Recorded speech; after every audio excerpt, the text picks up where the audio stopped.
Assalamualaikum warahmatullahi wabarakatuh. Teman-teman, kembali lagi di channel YouTube saya, Khairun Imam. Gimana nih kabar kalian? Semoga kita semua selalu diberi kesehatan, kemudahan, dan juga limpahan rezeki dari Yang Maha Kuasa, teman-teman ya.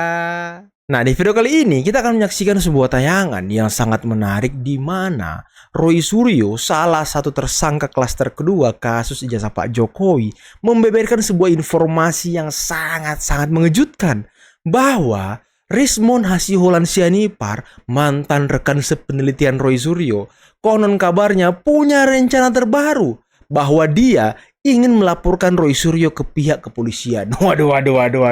Kok langkah Rismon nanti akan sejauh itu, teman-teman? Dan kira-kira informasi ini Roy Suryo dapatkan dari mana ya?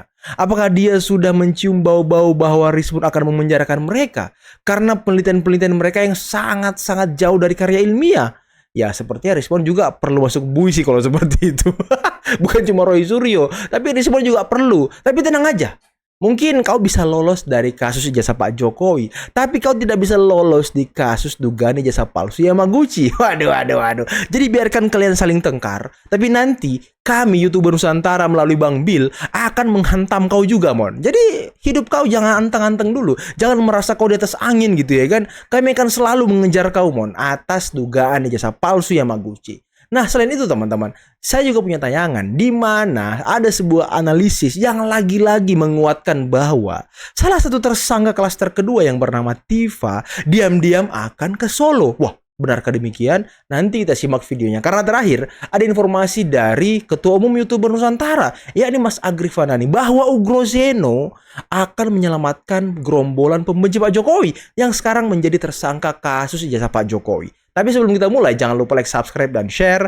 Dan tanpa perlu berlama-lama lagi, mari kita mulai videonya berikut ini. Saya dengar respon itu ada target juga, salah satunya melaporkan saya, ya.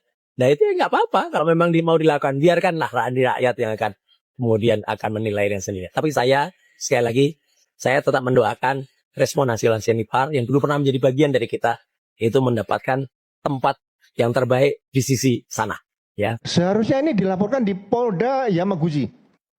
Tekanan satu lagi terhadap Rismon. Oke. Ada tadi dugaan dia kaitan dengan kuliahnya di Yamaguchi. Ya. Kemudian ada dugaan surat kematian tadi. Oke.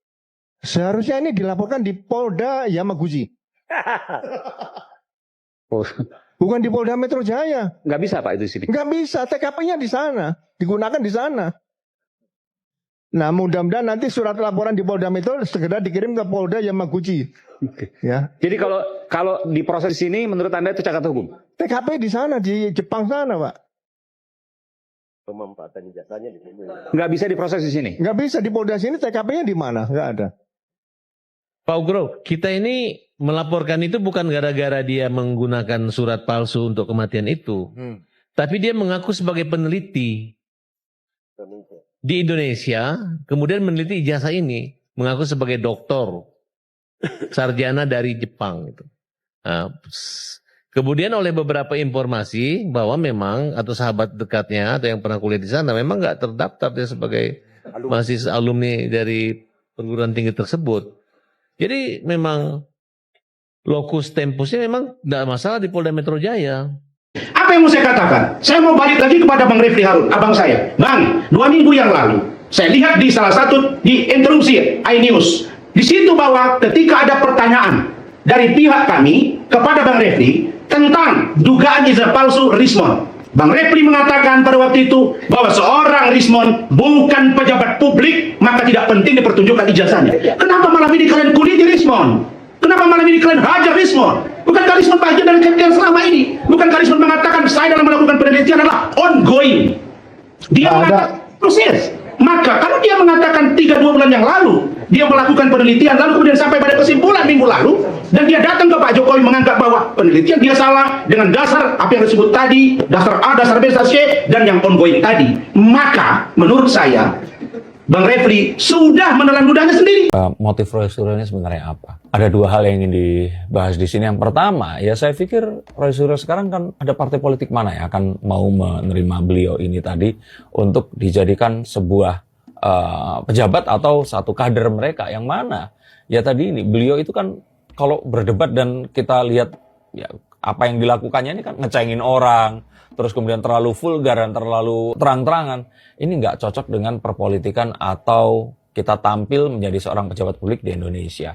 Sehingga saya pikir ya satu-satunya mungkin beliau mencari nafkahnya dari honor rakyat bersuara. Jadi kalau ini tetap bisa dipertahankan, ya dia akan tetap mendapatkan ketenaran dan orang masih akan menyapa dan mengetahui dirinya. Saya pikir menjadi seseorang yang dikenal oleh orang lain ini adalah satu keinginan mendalam bagi semua orang. Tapi di luar itu saya melihat bahwa kenekatannya ini karena saya menduga ya, ini karena beliau ini nggak takut. Dan yang kedua, ini tersisa Dr. Tifa dan Roy Suryo. Nah, Dr. Tifa mungkin masih tetap akan memikirkan bagaimana anak-anaknya akan berjumpa dengan orang-orang lain, terus bagaimana citra dirinya sebagai ibu dari anak-anak ini tadi dan sebagainya. Tapi kalau untuk Roy Suryo yang tidak memiliki anak di sini, ya mungkin dia akan merasa bahwa ini semua adalah perjuangan dirinya dan dia tidak mewakili siapapun yang lainnya. Bakal seperti ini menjadi pertimbangan kenapa dia sengotot ini, dan apapun yang diperjuangkannya seakan-akan adalah sesuatu yang akan melibatkan hidup dan mati dirinya. Tapi saya melihat bahwa apa yang akan terjadi ini akan terjadi sebuah hal yang anti klimaks. Dan kita tahu bahwa hal-hal seperti ini biasanya sering terjadi. Dan kita akan mengira bahwa jangan-jangan semua ini hanyalah rekayasa dan sebuah soap opera atau opera sabun belaka. Tapi yuk kita tunggu dan nantikan kapan Dr. Tifa akan akhirnya mendapatkan hidayah, menyelesaikan atau menghentikan ini semua. Baik dengan terang-terangan atau dengan cara yang bisa lebih tersirat. Groseno, sama persis seperti itu. Gimana kalian bisa berpikir dan meyakini kalau ijazah Jokowi itu palsu, sementara gerombolan kalian membuat statement itu atas dasar penelitian dari fotokopi. Harusnya dari barang asli, ijazahnya yang diteliti. Kalau uang ya uangnya yang tadi dituduh palsu itu diteliti, asli apa palsu. Bukan fotokopi. Mantan Wakapolri, men. Kalau nggak diluruskan, karena mantan Wakapolri, kemudian menjadi hebat, kemudian percaya masyarakat begitu saja. Aduh, sayang sekali. Sayang sekali. Ayo, mencret lu. Mau mencretnya sampai berantakan ke paha, ke kaki-kaki, itu tidak akan mampu merubah ijazah Jokowi yang asli menjadi palsu, no. Ayo, no.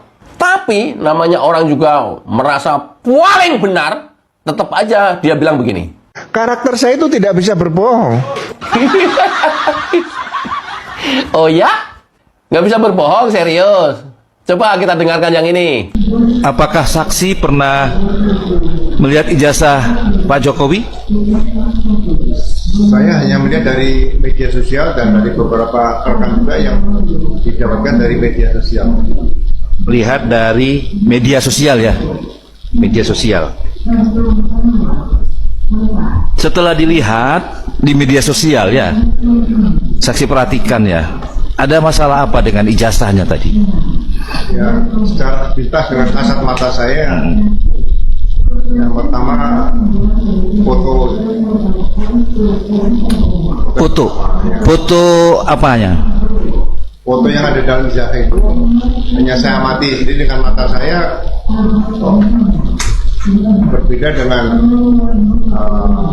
Pak Jokowi yang pernah saya bertemu. Coba bayangkan, saya tidak mempunyai karakter bohong, atau saya tidak mempunyai karakter orang yang berbohong. Luar biasa. Itu tadi di sidang CLS dia menjadi saksi ahli atau saksi apa dah? Ya, hanya tahu ijazah Jokowi foto dari media sosial. Seorang Ugroseno bintang 3, mantan Wakapolri, ikut-ikutan menyimpulkan bahwa ijazah Jokowi palsu. Luar biasa kan? Luar biasa kan? Luar biasa. Ini loh yang kemudian saya tertarik untuk membuat videonya Ugroseno. Tadinya aku nggak tertarik sama sekali, karena lagi trending topiknya itu adalah Rismon, adalah Ugroseno aja lah. Ini perlu diruskan ini manusia ini nih. Mantan Wakapolri, men. Bintang 3, lu gila aja kali. Bintang 3, men. Lu nggak percaya gimana dengan orang ini? Gimana? Nah, oleh karena orang masyarakat juga pasti percaya sama statementnya Ugroseno, maka pantas kita luruskan, wajib kita luruskan. Karena apa? Apa yang dia sampaikan didasari oleh kebencian yang teramat sangat. Katanya dia tidak ada karakter pembohong, Gri. Kehilangan Rismon, saya pikir sesuatu yang menguntungkan buat perjuangan ini dan masalah. Kehilangan Rismon sesuatu yang menguntungkan buat perjuangan ini. Why? Ya karena kita tidak punya lagi orang yang tidak punya niat berjuang gitu loh, Pak. Hanya untuk kepentingan pribadinya kan rusak, Pak. Kita membersihkan. Iyalah. Oke, pertanyaan ini seleksi alam. Pertanyaannya adalah apakah Rismon akan berguna bagi Jokowi? Pasti akan dieksploitasi. Coba kita lihat. Ya. Dieksploitasi sudah pasti, tapi apakah dia cukup berguna? Misalnya ketika dia ngomong, apakah orang akan percaya ada kredibilitas lagi atau tidak? Kalau buat Jokowi dipandang berguna, gitu, Bang. Tapi ya kan, ketika Jokowi memanfaatkan Rismon, ini blunder. Karena apa? Karena pada saat yang bersamaan publik sudah tidak percaya sama Rismon. Jadi kita nggak perlu takut, nggak perlu khawatir. Lanjut. Abang mau tahu, saya buat statement hari ini ya. 3 hari lalu, ya kan, saya berjumpa dengan orang paling dekat dengan Presiden Prabowo. Pejabat negara. Dia mengatakan, saya tanya, apakah Pak Prabowo tahu kalau ini posisi ijazah Jokowi seperti apa? Palsu. Tahu, memang palsu. Kenapa terus kemudian ini didiamkan? Bukan didiamkan, Pak Prabowo sudah menekankan kepada Kapolri agar tidak terjadi kriminalisasi dalam proses hukum kasus ijazah palsu Jokowi. Tapi kan yang terjadi apa? Dia cari-cari kesalahan Pak Suryo. Nggak fokus akhirnya. Tapi mudah-mudahan, Pak. 3 bulan. Oke, 3 bulan selesai ini barang. Ganti? Iya. Oh, 3 bulan ganti Kapolri? Iya. Nah ini kelamaan 3 bulan. Saya juga bilang gitu, Bang. Kelamaan nih. Nggak, persoalannya kan gini. Ini kan tim reformasi belum memberikan hasilnya. Dan kemudian juga belum diuji coba gitu loh kan. Kita punya waktu. Tapi mudah-mudahan ini janji. Oke. Jadi ya sangat kasihan sekali Rismon kalau terjadi seperti itu. Gitu. Oke, closing statement, Bang. Terkait dengan kasus Rismon, ya kan, tidak juga menyurutkan, ya kan, mereka yang selama ini berjuang menyuarakan kebenaran terkait dengan kasus ijazah palsu Jokowi, ya kan. Buat kami, Pak, selamat berjuang, lanjutkan, sebentar lagi selesai. Oke teman-teman, itulah tadi beberapa video yang bisa kita simak, yang bisa kita saksikan pada kesempatan kali ini. Dan gimana menurut kalian? Roy Suryo akan dilaporkan oleh Rismon. Waduh.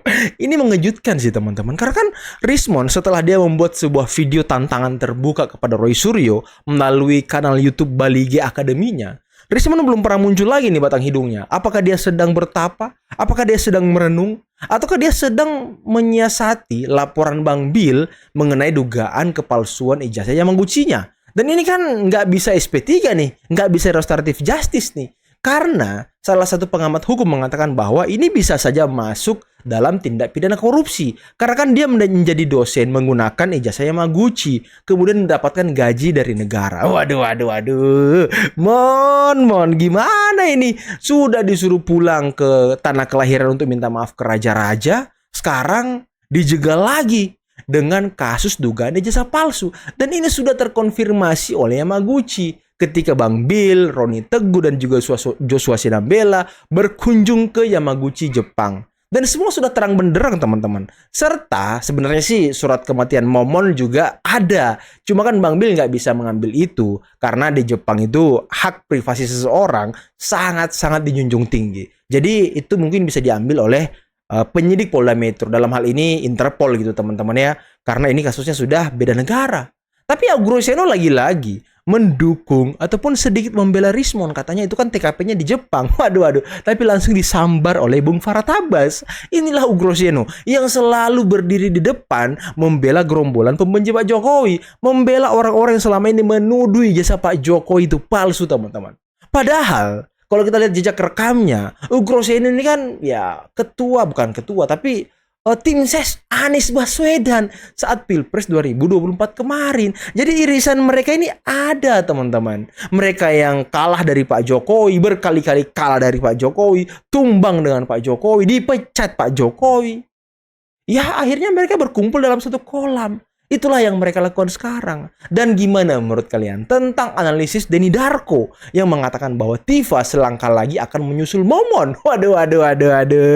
Padahal kemarin sudah nulis status di Twitter ya kan, katanya dia fokus ibadah. Tapi kan sekarang udah Ramadan, sudah Lebaran. Apakah Tifa masih fokus ibadah, teman-teman?